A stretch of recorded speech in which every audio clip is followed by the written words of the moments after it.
Ladies and gentlemen, now I would like to request Honorable Chairman of Bangladesh Security and Exchange Commission, Professor Shabli Rubaiyat Ulul Islam, to come over and deliver his keynote presentation on the rise of Bengal tiger, trade, business, and investment opportunities between Bangladesh and China to our audience.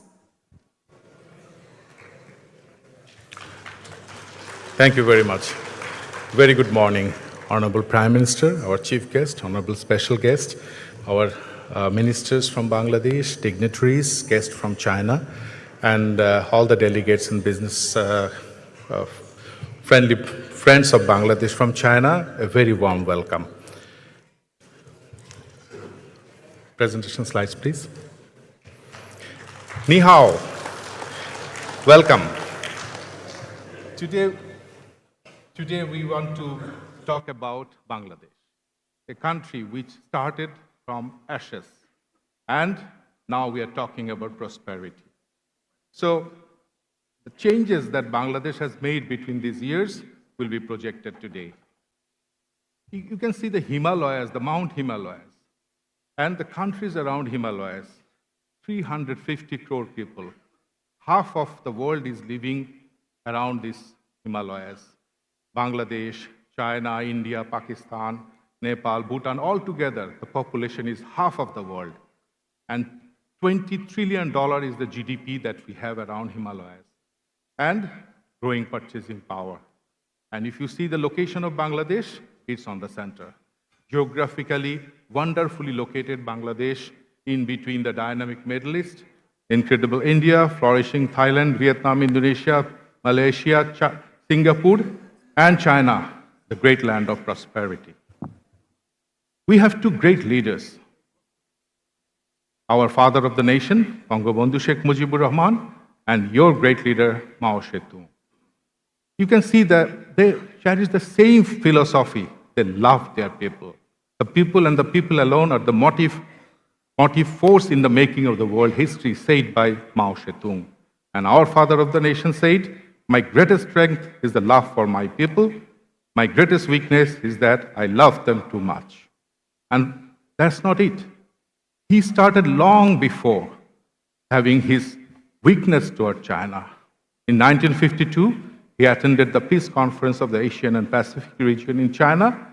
And again, between 14 July to 24 July, he visited China. And then, when he was in the jail, he started writing his book on the way he saw China during his visit. And that's not it. He again wrote another book where he wrote a chapter where he particularly wrote, "I saw that the people of the new China had a wholly new way of thinking. Their eyes lighted up with ideas and hopes of a new world." And his daughter, our Honorable Prime Minister Sheikh Hasina, is continuing that relationship. That historic friendship has strengthened day by day, and she started during her first trip to China in 1996, the first handshake and first relationship build-up mission. And she continued that till today.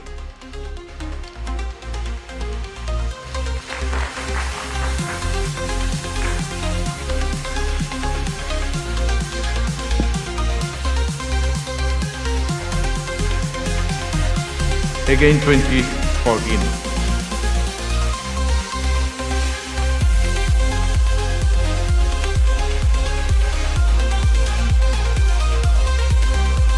President Xi Jinping, he visited Bangladesh in 2016, and that was a very important footstep for our relationship.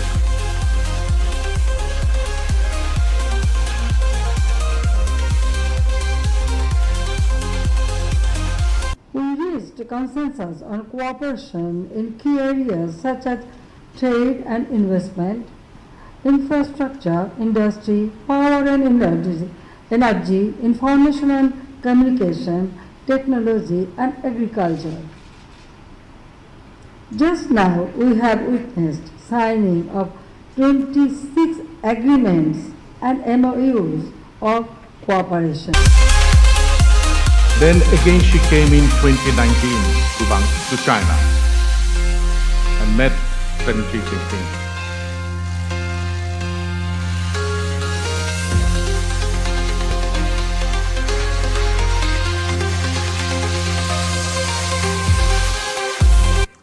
So this is how the friendship is strengthening day by day, and this is our foreign policy.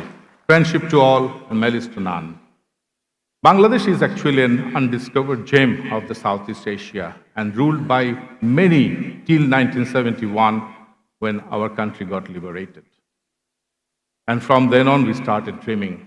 And our Prime Minister, when she took over in 1996, she gave us a map how we should move from lower middle income country, which we have already achieved, then SDG, which is our goal. By the way, we have already achieved the MDG goal. And then 2041, smart and developed country, 2071, rise to apex in developing country, and then a peaceful delta in 2100. Bangladesh is having a dream, what we want to be in 2041. And if you see the numbers, this is what we want to be in terms of GDP growth, inflation, investment to GDP, per capita income, and reduction of poverty. But someone told that this is a bottomless basket, but we proved it wrong. And see what we have done. She is saying that this has to be a digital Bangladesh. We have to be a smart economy. Our citizens should be smart. A smart government should run the country, and a smart society should be there. And that's why this is when she took over, and this is today. Just see the transformation under a great leadership between last 70 years. The GDP growth is now 5.78%, which will be more than 6 hopefully. Then see the per capita income, how it's rising just between little more than a decade.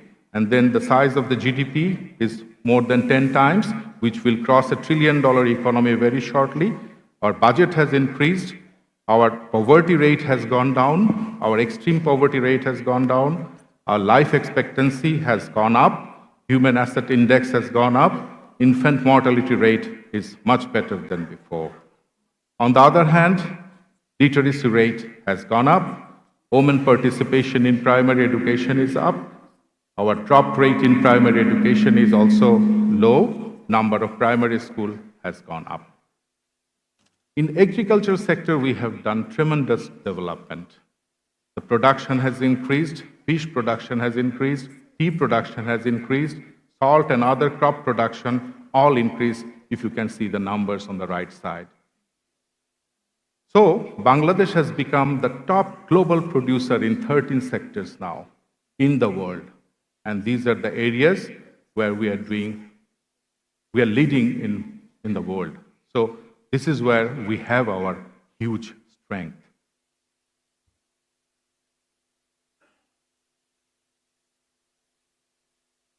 Our bilateral trade situation is like this, which has huge potential for development. The export is not that much increased between last so many years. We are here to encourage you to do more business with Bangladesh, have more import from Bangladesh, and we'll show you why. But on the other hand, we are importing a lot of your products. That's why a 3.3 billion turnover, which we had a bilateral trade in 2009-10, has today is more than $20 billion, and it's growing and growing. And export composition of Bangladesh to China is fish, raw hides, vegetable textile fiber, woven wear, and knitwears. And import composition from China is mainly knitted fabrics, machineries, mineral fuels, electrical machineries, and cotton. We have assessed under a research that there's a huge export potential from Bangladesh, but actual export is much lower than that. So we need your help and support in this regard so that this unrealized potential can be, again, we can work together for better turnover. So some of the very intelligent Chinese businessmen, they knew that there are a lot of potential in Bangladesh. So 700 Chinese companies are already operating in Bangladesh, creating 550,000 jobs, and they have in EPZ more than 25% investment. These are the renowned Chinese brands who are already in Bangladesh, smart enough to take the advantage out of Bangladesh. And a little bit more about Bangladesh so that you know why you should be in Bangladesh. Because it's the right destination for Chinese investment. If you see the GDP growth, export growth, import, and the consumption, you will see that Bangladesh as a country having a population of England, France, Italy together, having a higher purchasing power, day by day increasing consumption and everything, that means China will have an access to both our local market plus our export market. Why export? We have GSP facilities in Europe, Canada, Australia, and many other countries. So what the cottons that we are importing, we are making apparels and we are exporting to those countries. That means China is getting GSP facilities because of Bangladesh. And SAFTA, APTA, and other bilateral investment treaties that we have with 29 countries, you can take advantage out of it. We have 100 economic zones. We have 8 EPZs, export processing zones. We have 39 high-tech parks where you can park your industries for production and take advantage out of what Bangladesh has. And if you do that, these are the incentives that you will be getting. Exemption on import duties, foreign ownership allowed, double taxation relief, which we have with 40 countries, full repatriation of capital and profit, bonded warehouse facility, royalties and technical know-how fees can be remitted, no restriction on issuing work permit for foreign employees, and intellectual property is protected by law. So this strategic partnership was made, and Bangladesh is in Southeast Asia the first country who signed the BRI. And both the countries signed an MOU for an investment of $25 billion. But China is still lagging behind. You are fourth in terms of FDI in Bangladesh, and not the leading investors and in doing the business in Bangladesh. So we are here to invite you to be the number one in Bangladesh. And you have a huge opportunity to be in Bangladesh. Foreign direct investment from China is also not satisfactory. There is a huge potential, huge possibilities which others are taking advantage. We want you to come and take that advantage out of Bangladesh. This is sector-wise investment that the Chinese businesses made in Bangladesh, but we have a lot of other areas where Chinese investment can come and take advantage out of our overall situation and scenario. According to an estimate by the American Enterprise Institute, China has so far invested only $7 billion in Bangladesh, which can be much more if we all wish to do. So far, Chinese investment projects in Bangladesh from 2017 are infrastructure and energy. And you can see these are the big projects that you have made in Bangladesh.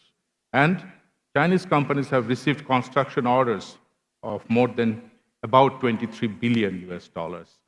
But also we gave you a lot of construction and other business, big projects like the Padma Bridge, bus rapid transit, rail line between Dohazari and Chakaria, and Elenga-Hatikumur Rangpur highway. So many things are happening between us. And to encourage Chinese investment to Bangladesh, our government, under the leadership of our Prime Minister, specially gave a Chinese economic and industrial zone in Chittagong, near to the port, near to the airport, and with all the privileges that can be. And also, Honorable Prime Minister is reminding me that China has made the first and the biggest tunnel in Bangladesh, which is giving huge infrastructural support to Bangladesh transport. These are the promising industry for investment in Bangladesh. Bangladesh is doing good in agro-processing industry. We have 18% growth in our area when world is having 15% growth. So you see there is a huge gap which we can cover together. Jute is one of our strengths, which is environment friendly, and which is now getting popular to save our world. Light engineering industry is also growing with the help of our international friends. Electronic and equipment industry is also growing, and we are manufacturing them now in Bangladesh. Our own brand, Walton, is very popular and now exporting to many, many countries. Samsung, Hyundai, Hisense of China is now making their electronic products in Bangladesh. E-commerce industry is doing fantastic. Our outsourcing and our other business that we are having in Bangladesh is expected to grow up to $11 billion by next 2 years.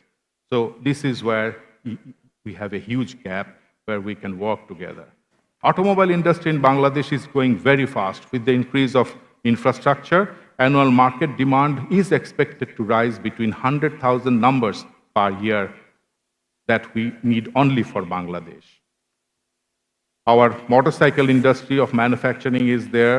Our pharmaceutical industry, which is doing excellent, and we have US FDA approval of many of our pharmaceutical industries, and we have invested in Kenya, where we are manufacturing medicines for that market.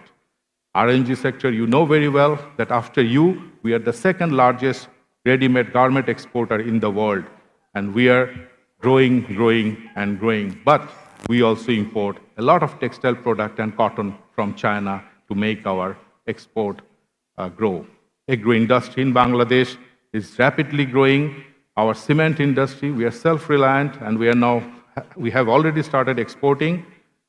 Our aviation industry is growing. Our Prime Minister, she loves flying, and she said we have to have an aviation hub in Bangladesh. She has a justification. That is because of the geographic location. We are in the middle of Asia, where the Asian era and the economic growth is happening all around. So our father of the nation dreamt, and she's making that a reality. But only aviation will not do any good if you do not have tourists coming to your country. We have a lot of tourist attraction, mainly natural, where we can do a lot of development. These are the sites we have from the nature, God-given, where we can work together, invest together to develop these tourist sites which are unique and has a lot of historical value. This is the longest beach in the world. We have the longest mangrove forest in the world. We have the beautiful Bandarban Mountains on the south. So plenty of things. And we have a capital market where you can invest your money. We have a $68 billion US market cap, 356 listed companies. The equity market is now becoming smaller than the debt market. So you have a possibility of investment there. The government bonds are getting very popular. Sovereign bonds and government bonds are coming, and you can invest in our government infrastructures and all revenue generating projects if you want in the coming days. Like you have Panda bonds in other countries, we can also introduce Panda bonds in Bangladesh. So with Panda bonds, you can participate in our all development projects which are revenue generating. But the most interesting part is Dhaka Stock Exchange is 25% owned by Shenzhen Stock Exchange. So you are already there. Now we have to do more together. And these are what the others are saying about our economy, HSBC and other banks. And this is the main key reason for choosing Bangladesh for investment, trade, and business. You have 8th most populous country in the world, having our own market of so many people. You have constantly rapid economic growth available, stable political condition for last more than a decade, situated at a very strategic global location, lower production cost due to reasonable wage, and different trade agreement like SAFTA, AFTA, BIMSTEC, with many countries, and multilateral and bilateral agreements which will help your trade and business. And most important is our favorable foreign policy. And so you will get these benefits if you come to Bangladesh. So, guests today, don't wait anymore. Now it's time for going to Bangladesh. And if you delay, you will be the loser. So, welcome to Bangladesh. Thank you for coming.